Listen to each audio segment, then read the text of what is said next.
Up. Watch Doug.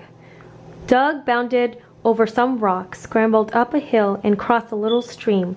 The golden retriever was looking for a spot to camp for the night. Following him were his friends Carl, Fredrickson, and Russell.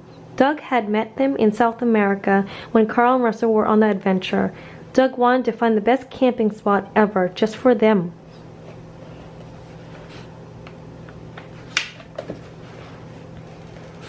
Around his neck, Doug wore a high-tech collar that helped him speak to humans. Find the spot, he chanted aloud. Suddenly, Doug saw a good place. Point, he shouted. He froze and pointed toward a clearing up ahead. It had trees on 3 sides and a beautiful view across the valley.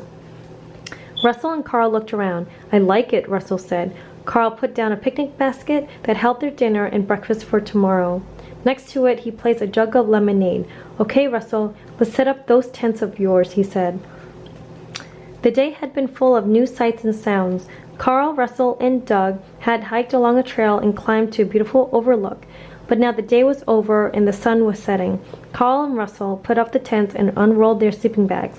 They cooked dinner over the campfire, and afterward they roasted marshmallows. But Russell's yawns were getting bigger. It was bedtime. His eyes half closed, Russell started to walk toward his tent. Hey, look at this, he suddenly shouted. Carl and Doug went over to Russell. On the ground just past the campfire was a trail of paw prints. They all stared. Doug sniffed the tracks. What kind of animal made these? Carl asked. A bear, Russell shouted. No, Carl frowned. They're too small. I'll check my Wilderness Explorer's Handbook, said Russell. But Carl shook his head. Bedtime, he instructed. I will keep watch all night, Doug exclaimed. I will find out. Do not worry. I will not fall asleep. Good night, Doug, Russell said. He gave the dog a big hug. He and Carl went into their tents and zipped their flaps. Doug was proud to have such an important job. He was going to be a super watchdog. Doug sat outside the tents as still as a statue. His tail wanted to wag, but Doug wouldn't let it. But wait, what was that by the oak tree? A squirrel? Doug charged toward the tree and tripped over a rope on Russell's tent. Part of the tent collapsed. Doug hung his head. He hadn't meant for. He waited for Russell to come out. Then he heard a snore. Russell was still.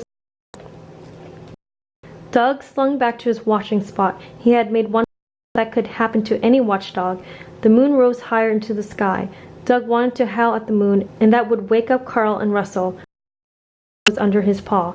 Then Doug an itch on his back. He rolled over to scratch it. At that moment, a bat swooped down over the clearing. Doug jumped up in surprise. He accidentally knocked over a jug of lemonade behind him, and it spilled all over the ground. Embarrassed, Doug went to stand guard near Carl's tent. It wasn't as messy over there. Doug watched as the moon across the night sky. All was quiet. Rustle, rustle, rustle. What was that noise? There by the picnic basket. Rustle, rustle, crack. Doug sneaked across the clearing. Keeping low to the ground, he spotted fresh paw prints in the dirt. Then he saw a shadow on a tree. Something was prowling. Now it was rummaging. Woof, woof, woof, Doug barked. The intruder turned to him. It had a black mask and a striped tail. It was a raccoon, and it was trying to get the food in the picnic basket. Not on Doug's watch. Move away from the basket, he said. That is our breakfast. You cannot eat it. The raccoon grabbed a string of sausages in his teeth. Doug took the other end. He tugged. The raccoon tugged. Doug tugged harder. The raccoon hissed. Doug growled. Finally, the raccoon let go. Doug had won. Retreated, the raccoon scampered away. Doug triumphantly carried the sausages back to the picnic basket. They were a little roughed up and dirty. A couple of leaves were stuck to the slobbery spots, but he was sure Carl and Russell wouldn't mind. Doug was proud of himself. He had spotted the intruder in the dark and scared it away. He had even saved breakfast. He felt like a top watchdog.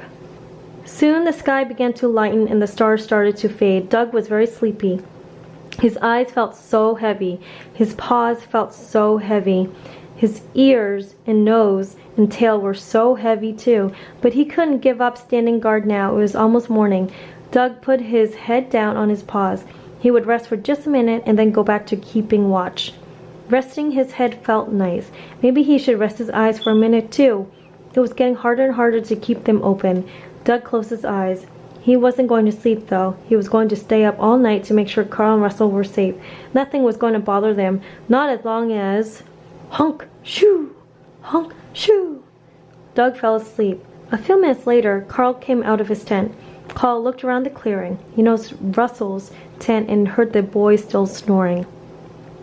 He saw the dirty sausages sticking out of the picnic basket and the jug of lemonade on its side. Carl sat next to Doug. Doug opened one eye. I found them. I found the creature that made the paw prints, he said.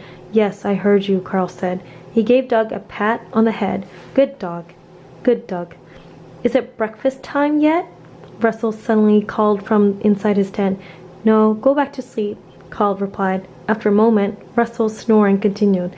Then together, Doug and Carl watched the sun rise over the misty valley. The end.